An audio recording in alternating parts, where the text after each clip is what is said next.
Hello, my name is Ryan, and I have a guest here, and I would like him to introduce himself and say a little bit about who he is and what he does.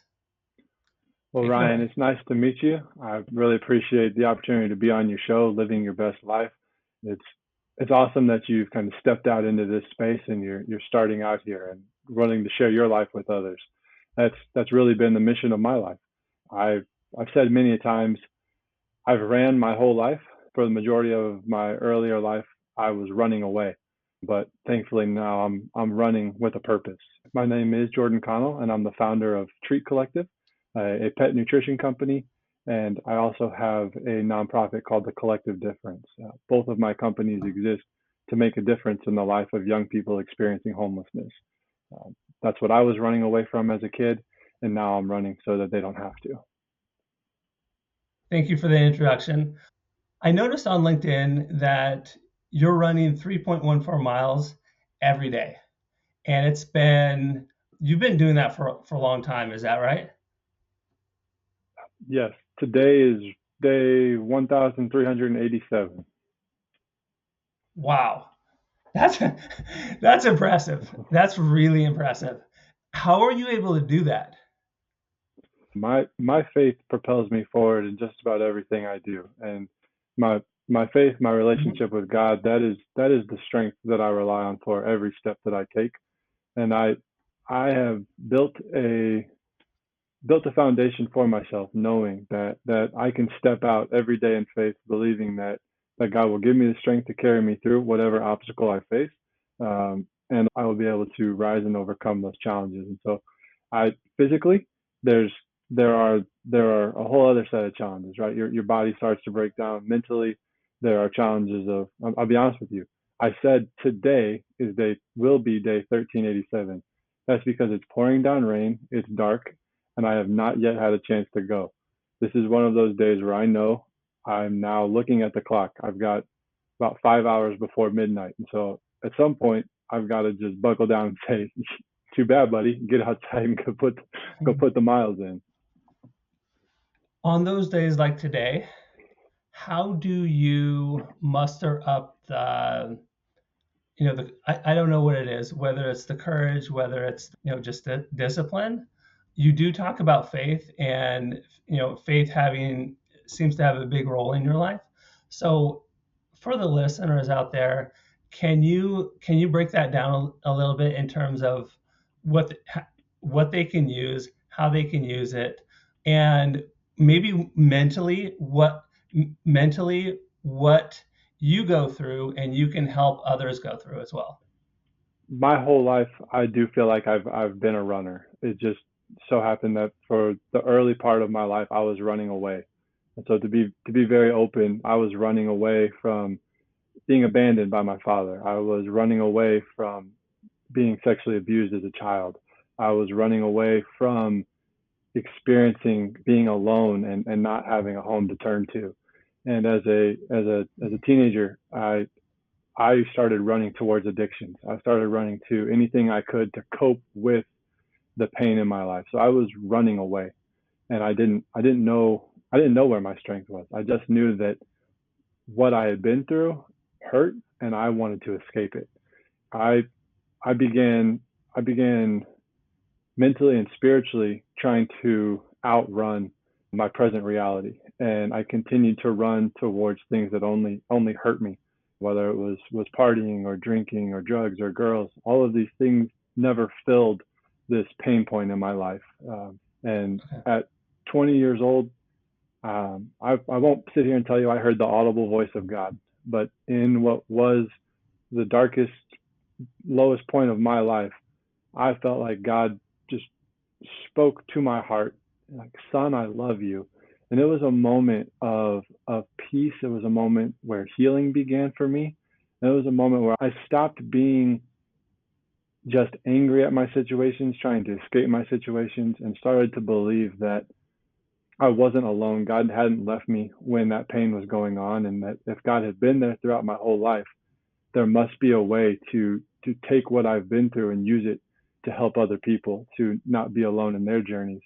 And so from that day, I started saying, you know what, I'm gonna run for something bigger. I'm gonna run for something more than myself. And that began for me learning what resilience is, learning what it would mean to not allow the obstacles in my life to define me. I felt like I had been in this place of, am I a victim of my circumstances, or will I become a victor over them?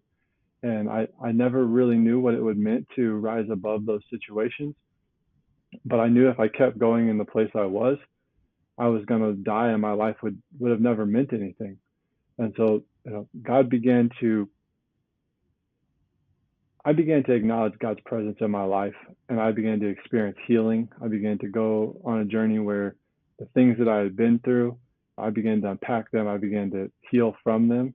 And so, in some ways, my running was a chance to just go outside, be alone by myself, process my thoughts. It was a chance to show up for myself. It's much easier to show up for other people for the obligations we say we'll be at, but much harder to show up for ourselves. It's as simple as, I still set 4 or 5 alarm clocks, and you know what? I tell myself the night before I'm going to wake up at 6:04. But why do I have alarms that go all the way till 6:34? Sometimes I'm Mhm. starting my day lying to myself. You're not going to get up at 6:04. So I've really tried to challenge myself with that lately, of stick to what you commit Mhm. to, and that's where I'm at in this journey of, when I said I was going to run 3.14 miles every day, I was doing it because I needed to go outside. I needed to go be in that place of prayer, be in that place of healing in my own life again. And I thought, maybe I'll try this for 100 days. 100 days came and went. And now I'm in this place of, if my body is physically able, I don't want my mental, I don't want my spiritual, I don't to be the reason that I don't go.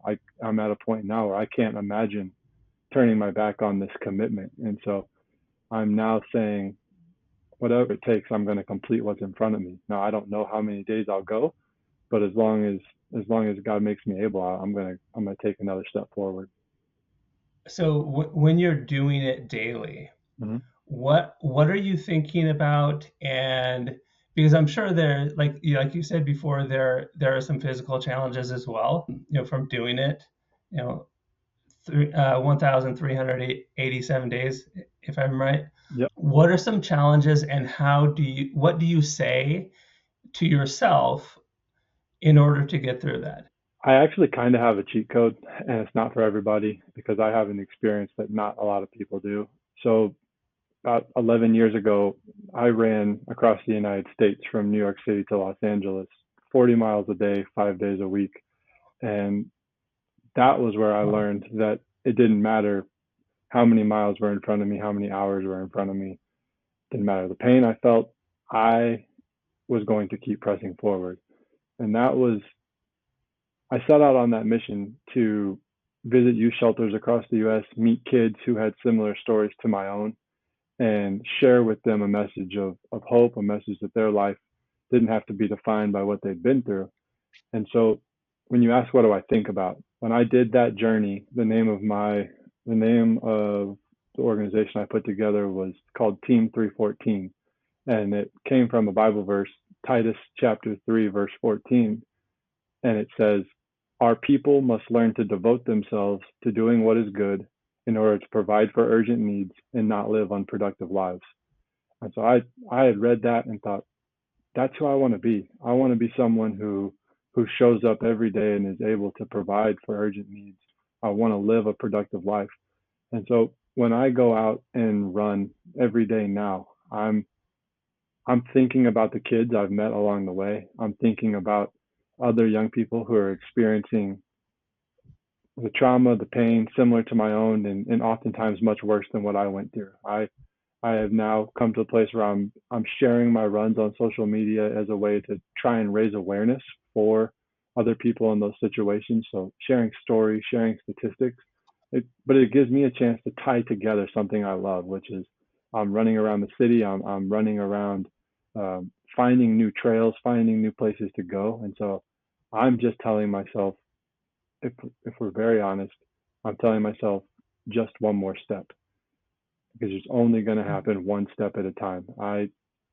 When I set out on my cross country run, I had a picture in my head of the Santa Monica Pier and reaching the ocean, but I had no clue what it was going to take to get there. So now today, Mm-hmm. I can reflect back on every hard step I've ever taken and what it meant to rise above that challenge, what it meant to rely on God in some of the hardest moments of my life to carry me when I felt like I couldn't run any further, and also Mm-hmm. learn to surround myself with people that would encourage me to keep going. So finding mentors, finding family members that weren't discouraging me from what I believe in, but were actually pushing me to say, "Hey, did you complete it today?" Now I'm at a place where, or my son comes in and asks, "Did you run yet today?"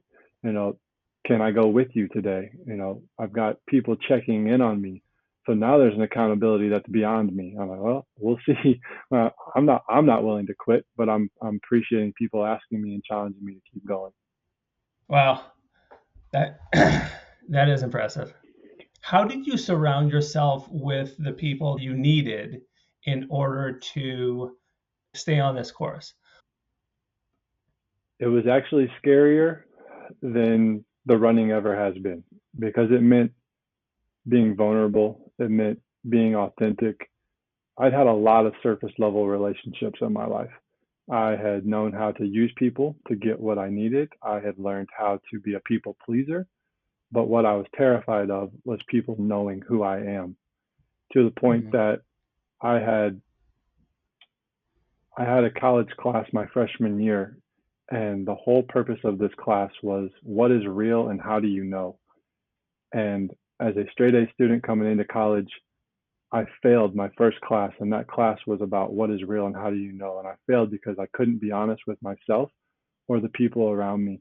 And what I realized in reflecting on that was I was too ashamed of what I had been through in my life. I was too scared that if I told people about my birth father leaving, if I told people about the abuse I went through as a kid, if I told people that I had experienced homelessness and they knew about me, really, not just the facade I put on, they wouldn't want to be in a relationship with me. They wouldn't see me as someone worthy to be in their life. And so I began to realize that it was actually sharing from a place of honesty that was going to build genuine relationships.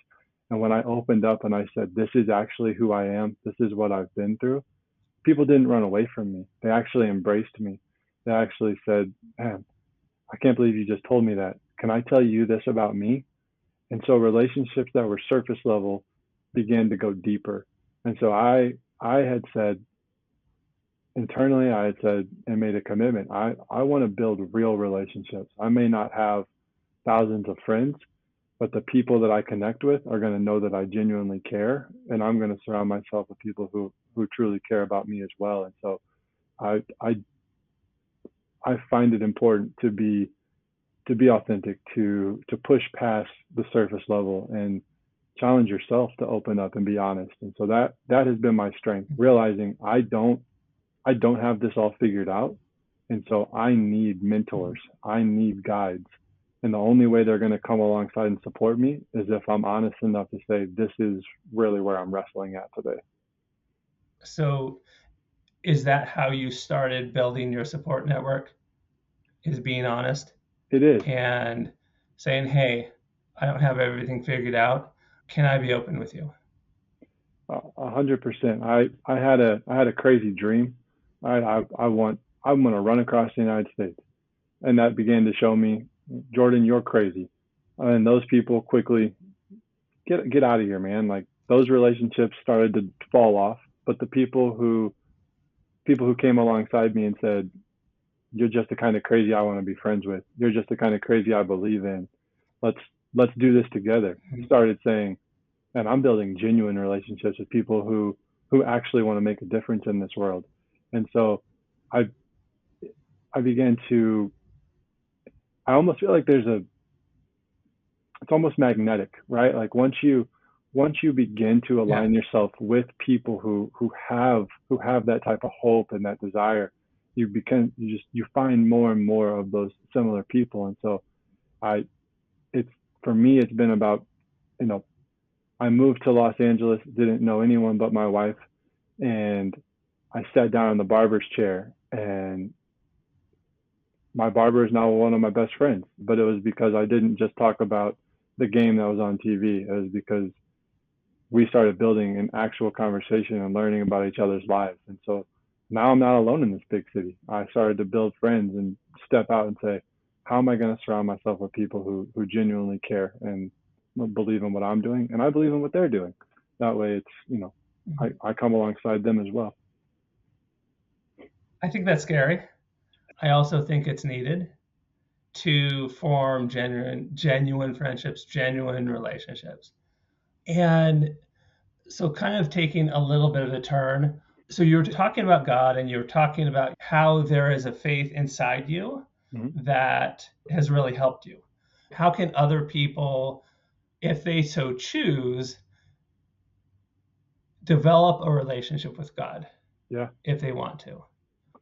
Well, I love that our conversation has went here. Something that I'm more proud of than that I've ran all these days in a row is the fact that for the past 6 years, I've read my Bible every day, and I have read the Bible complete now for 6 years in a row. That for me was a challenge of I grew up going in and out of church. I grew up with a grandfather who was a minister. I had heard about God, Mhm. but I had never built my relationship with God. And I'd carried this book around, but I didn't really know Jesus. I didn't know the God of the Bible. And so for me, it was, I don't want to just hear what other people say. I hear that the, the word of God is living and active, sharper than any two-edged sword. Like, okay, what does that mean? Like, God has breathed his breath of life into me. God is living and active. He's here. He can speak to me.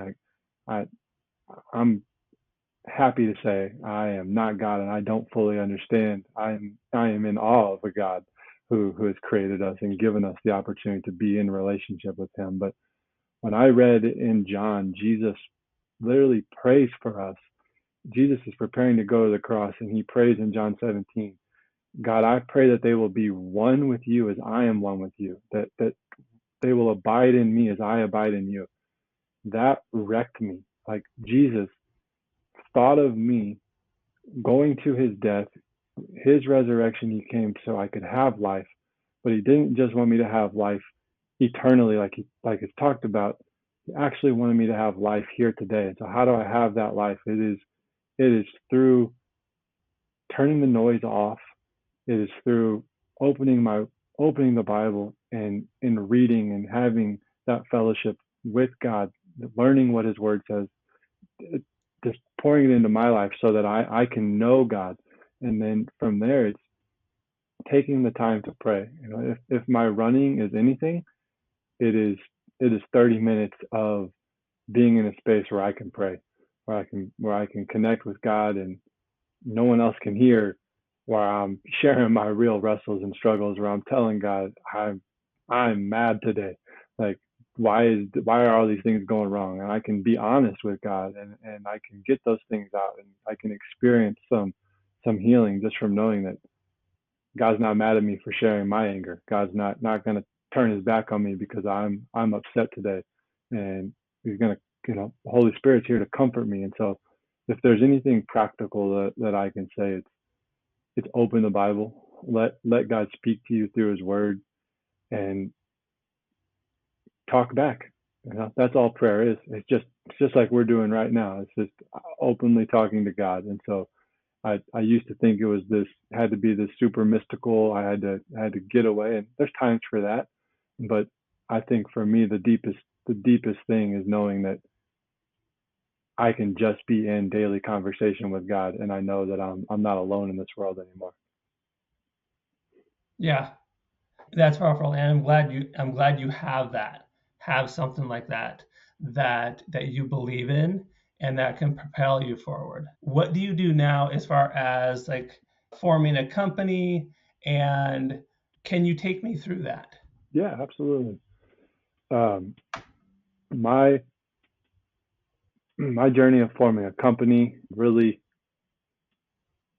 it, it started in a big way when I finished running across America. I was a young 24-year-old with just zealous to change the world, thinking that I was going to I was going to change the lives of everyone around me. That we were going to end youth homelessness. It wasn't going to exist anymore by the time I reached the pier. I had this crazy dream that it could be that way. And when I finished, the problem still existed. I hadn't done a great job sharing the story, but I had learned so much. I had connected with so many people leading organizations. I had met thousands of kids, and I knew this this reality is bigger than me, and it's something I'm going to spend my life working towards. But that also came face to face with my own reality, which was you're 24 and you've never had a real job.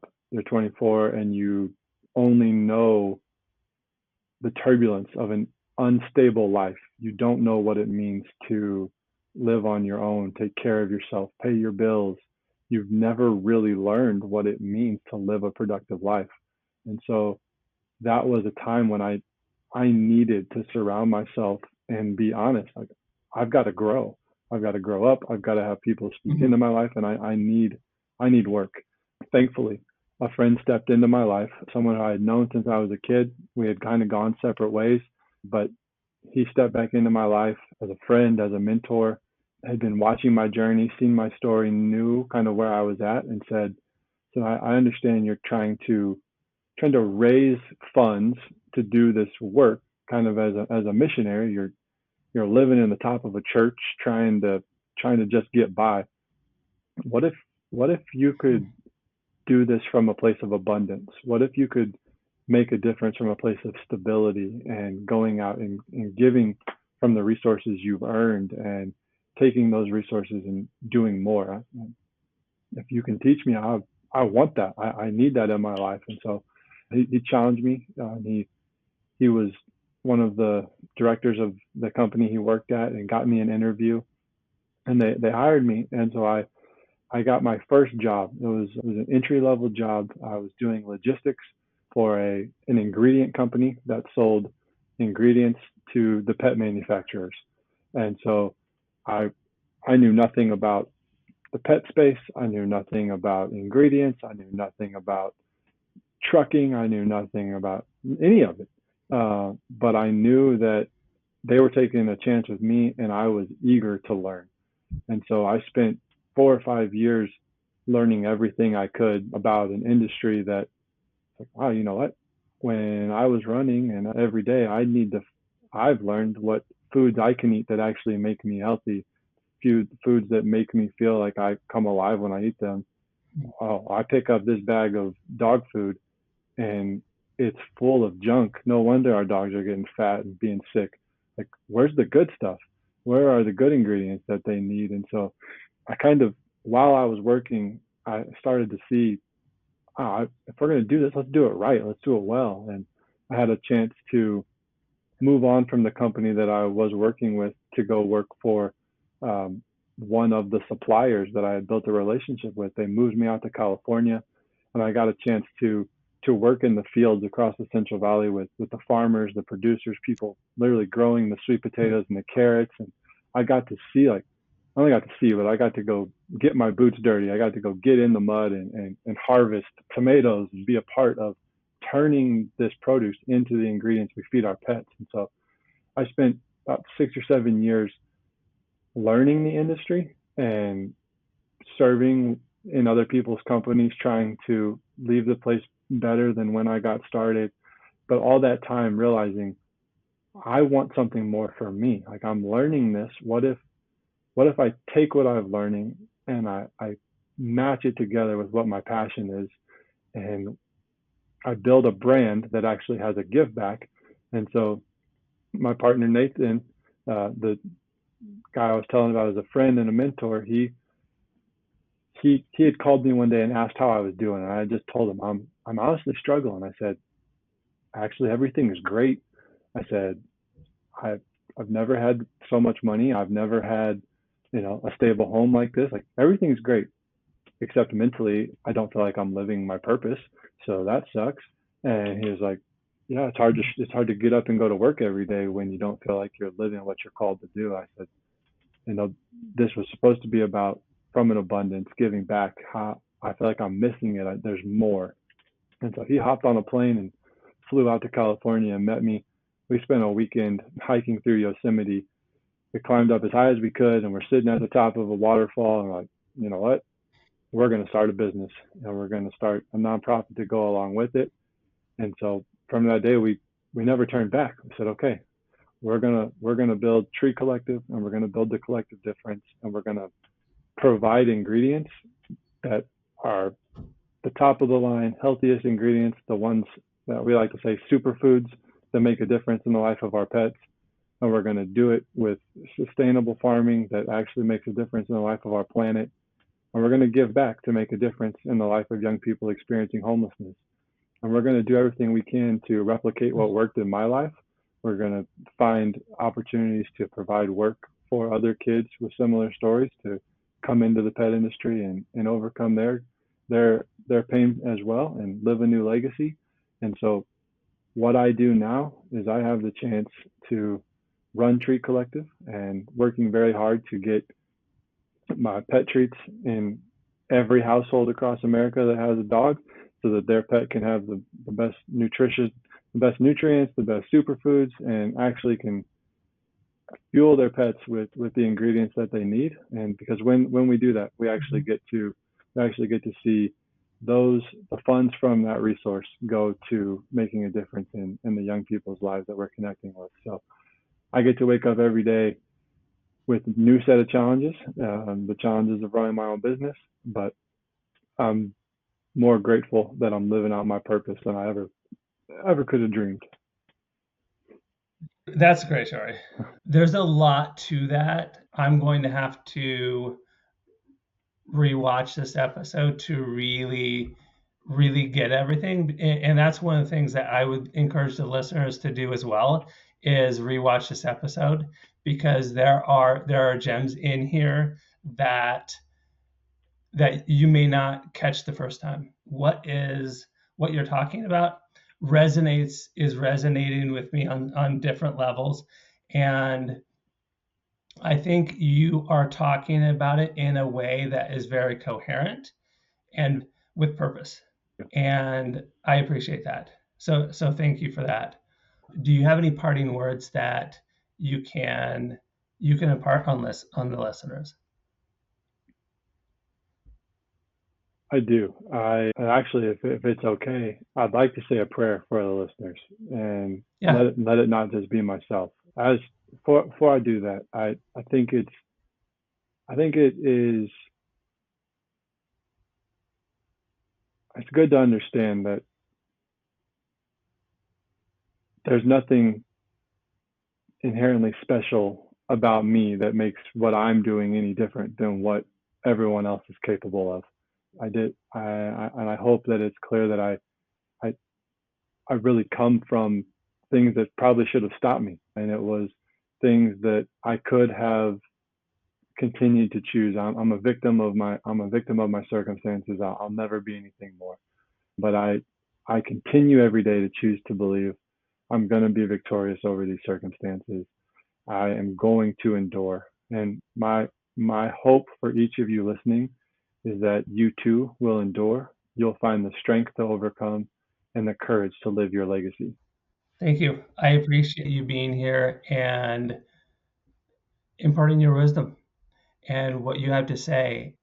Like I said before, I would encourage everyone to rewatch the episode, get what's being said fully, because I don't think you can do it in one lesson.